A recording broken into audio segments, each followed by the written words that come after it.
Okay, I'm going to show you a demonstration of the new feature in NAKIVO Backup and Replication, which is multi-tenancy. So I'm going to act as a multi-tenant master admin, as a service provider, delivering backup and replication services to my clients. So I'm logging in as a multi-tenant admin.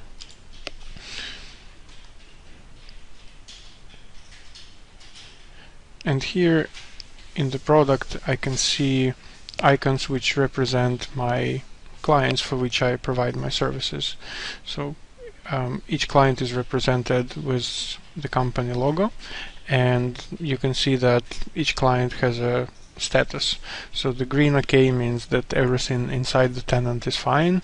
The gray one means that the tenant is disabled and the service is not being delivered, and red one means that there is a problem inside the tenant, and basically that I need to drill down and investigate.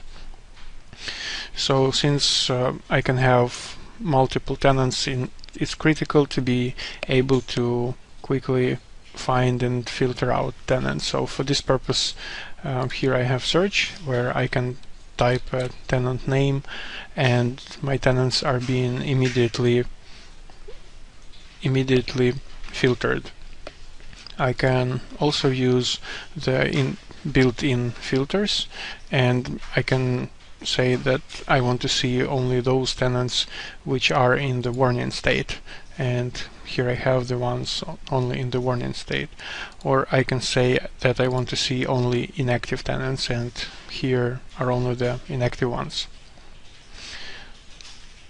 Also, we have custom labels here which can be created, and I can use these filters as well to see, let's say, only the gold, my gold SLA customers, and also only those which have warning within that gold SLA, and again I see one. So to see what's inside the tenant, I can simply click on tenant icon to drill down, and here I see the user interface of my Bradbury's tenant, and on the left hand side you can see there are two groups of jobs. This is a unique feature that we have in our product, and it allows me to logically group backup and replication jobs to represent services, business units, and any other logical structures.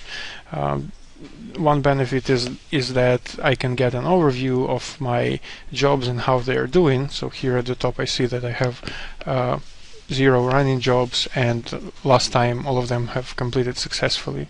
I can view some of the statistics and how fast my jobs were going and how much of the repository space is consumed. But also I have an added benefit of being able to do a bulk action. So I can click on run jobs, select to run all of the jobs, and click run jobs. So here let me show you how fast and easy it is to create a new job. So for this one I just need to click on create and backup job as an example. On the first step I need to choose which VMs I want to back up. I can drill down into my virtual infrastructure and browse for VMs groups, or I can do a search. So here again I can select an individual VM, I can select entire host, or even entire data center. And here, for the purpose of this demo, I will just choose a couple of VMs. On the next step I need to choose where I want to back up my VMs, and I have one backup repository set up for this tenant, so it's automatically selected. I can go to the next step and choose a backup schedule. The job can run once a day or run periodically several times a day, and even as often as every 1 minute.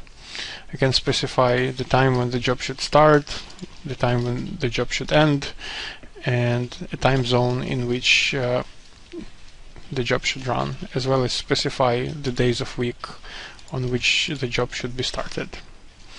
And I can also choose not to have any schedule and trigger the job manually. On the last step, I can specify a name for this backup job.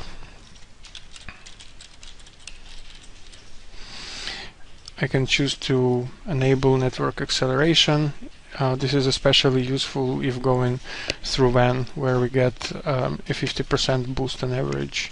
You can choose to encrypt data, run in application aware mode, which would make sure that data inside applications such as AD and Exchange is consistent. And I can also choose a transport mode. By default it's automatic selection, but I can specify to run my job only through SAN. I can also choose how many recovery points I want to specify, so let's say 50. And this is how I simply created the job. I get the same backup job dashboard, where I can see what VMs are selected for backup, the details of the backups. In this case they have not been created yet, events, job statistics, schedule and options, backup repositories, and so on. So now I'm going to return to the multi-tenant interface, and from here I can even log out and now log in as a Bradbury's tenant. So I will specify the login and password for the Bradbury's tenant.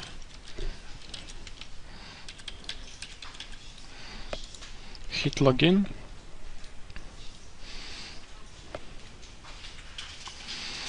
And now you can see that when I log in as a Bradbury's tenant, I get basically the very same user interface, but now I cannot see any other customers' infrastructure, jobs, backups, replicas. I can get access only to my Bradbury's jobs, groups, and so on. And from here I can fully control the data protection, run jobs, recover files, recover VMs, and so on.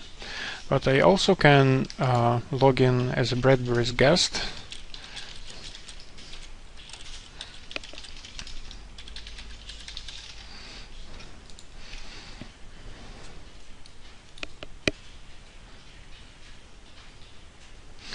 And here I have again the same interface, but as you can see I cannot create any jobs, I cannot recover files or VMs, I cannot run or stop them, cannot delete.